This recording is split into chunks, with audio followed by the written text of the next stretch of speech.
Corak kehidupan dan hasil budaya manusia praaksara akan dibagi menjadi 4 masa, yaitu masa berburu dan mengumpulkan makanan tingkat sederhana atau budaya Paleolitik. Yang kedua, masa berburu dan mengumpulkan makanan tingkat lanjut atau budaya Mesolitik. 3, masa bercocok tanam atau budaya Neolitik. 4, masa perundagian atau budaya logam. Pertama, masa berburu dan mengumpulkan makanan tingkat sederhana atau budaya Paleolitik. Pada masa ini, sumber makanan manusia purba bergantung sepenuhnya pada alam dan mendapatkannya dengan cara berburu serta mengumpulkan makanan yang telah didapat. Maka dari itu, berburu hewan menjadi aktivitas pokok untuk bertahan hidup. Dan hewan-hewan yang diburu antara lain rusa, kuda, babi, kijang, kerbau, kera, gajah, dan kuda Nil. Karena berburu menjadi sarana utama dalam bertahan hidup, kehidupan manusia purba pada masa ini masih nomaden, mengikuti gerak binatang buruan serta sumber air. Terjadinya migrasi atau perpindahan tersebut umumnya dipengaruhi oleh beberapa faktor utama, antara lain adanya perubahan iklim yang ekstrim, misalnya kemarau panjang yang membuat banyak padang rumput dan sumber air menjadi kering, ataupun musim hujan yang berkepanjangan yang membuat suhu lingkungan menjadi sangat dingin.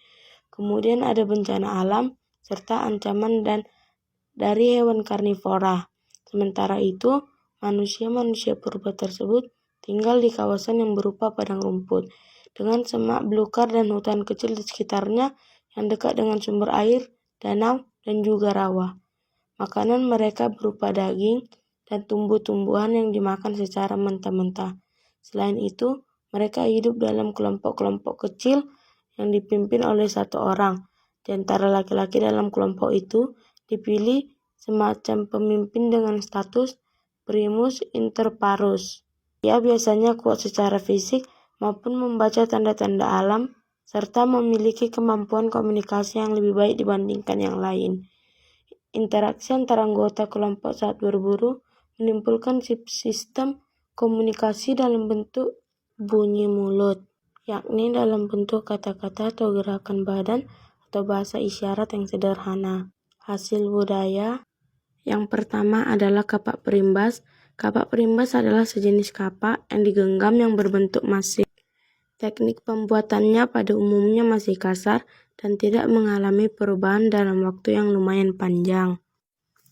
Yang kedua adalah alat serpi acap kali ditemukan bersama-sama dengan kapak perimbas atau alat batu masif lainnya.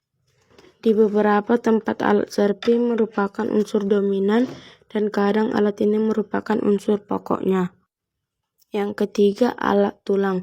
Alat-alat tulang berupa sudip dan mata tombak yang bergerigi pada kedua belah sisinya berukuran 4,5 cm. Kemudian menggunakan pula alat dari tandung menjangan yang kemudian bagiannya diruncingkan.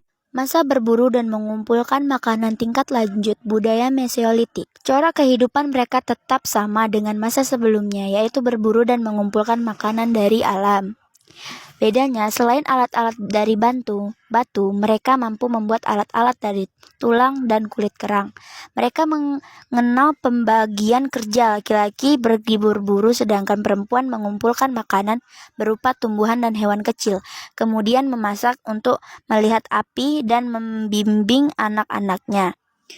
Pada masa ini juga, pola hunian sudah berubah, yang asalnya nomaden, kini tempat tinggal namun secara tidak tetap, terutama di gua-gua payung Abris South Ridge. Mereka memilih gua-gua yang tidak jauh dari sumber air atau sungai yang terdapat sumber makanan seperti ikan, kerang, dan juga siput.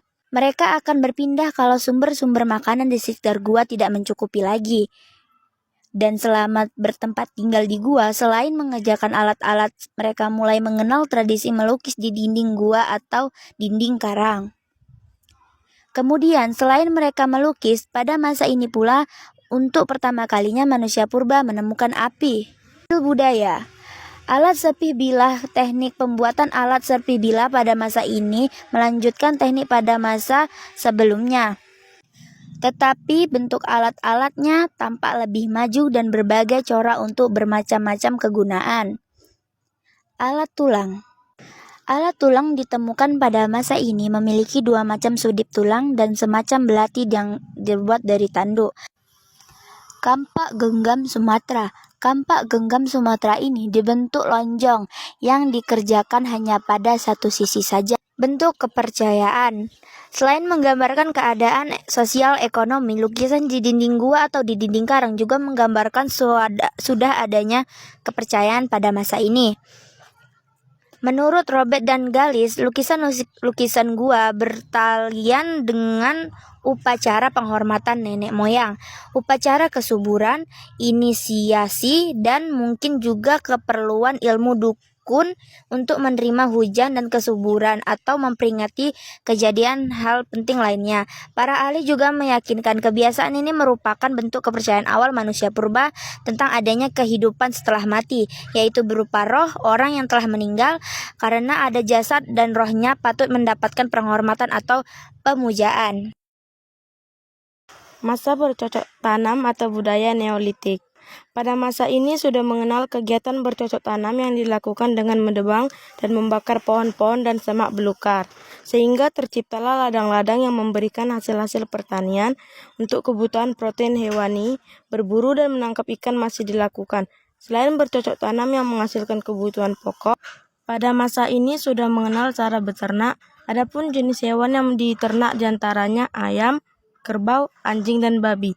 Selain bercocok tanam dan beternak, mereka membuat barang kerajinan tangan dari batu serta gerabah. Barang-barang inilah yang sering dipertukarkan dengan penduduk dari wilayah lain. Selanjutnya mereka membentuk perkampungan. Perkampungan ini terdiri atas tempat-tempat tinggal sederhana yang didiami secara berkelompok oleh beberapa keluarga. Pada masa ini pula gotong royong sudah menjadi corak kehidupan masyarakat. Kegiatan menebang hutan, membakar semak belukar, menabur benih, memetik hasil, membuat gerabah, berburu dan menangkap ikan dilakukan secara gotong royong. Hasil budaya. Yang pertama ada beliung persegi. Beliung persegi adalah alat batu paling menonjol dari masa bercocok tanam. Beliung persegi berbentuk memanjang dengan penampang lintang persegi. Seluruh bagiannya diupam halus kecuali pada bagian pangkalnya. Sebagai ikatan tangkai, tajamnya dibuat dengan mengasah bagian ujung permukaan bawah landai ke arah pinggir ujung permukaan atas. Kemudian ditemukan pula kapak lonjong. Bentuk kapak lonjong umumnya adalah pangkal agak runcing dan melebar pada bagian tajaman. Bagian tajaman diasah dari dua arah dan menghasilkan bentuk tajaman yang simetris. Gerabah. Penyelidikan arkeologis membuktikan benda-benda gerabah mulai dikenal pada masa bercocok tanam. Kendati demikian, dari temuan-temuan tersebut tampak bahwa teknik pembuatan dan pola hias gerabah pada masa bercocok tanam masih sederhana. Alat pemukul dari kulit kayu. Kegunaan alat ini adalah untuk menyiapkan bahan pakaian dengan cara memukul-mukul kulit kayu sampai halus. Bentuk kepercayaan. Pada masa ini sudah mengenal dan berkembang sistem kepercayaan yang disebut animisme dan dinamisme. Salah satu segi yang menonjol dari kepercayaan animisme adalah sikap terhadap kehidupan setelah mati, yaitu kepercayaan bahwa roh seseorang tidak lenyap pada saat orang meninggal, tetapi tidak hidup serta sangat mempengaruhi kehidupan mereka. Orang-orang yang sudah meninggal dibekali berbagai macam-macam barang untuk keperluan sehari-hari seperti perhiasan dan periuk, dan dikubur bersama-sama dengan maksud agar perjalanan ke dunia arwah dan kehidupan selanjutnya terjamin. Masa perundingan. Budaya logam. Pada masa logam ini, masa ini pula disebut perundingan. Kata udagi artinya tampil, karena pada masa muncul golongan undagi atau golongan yang terampil.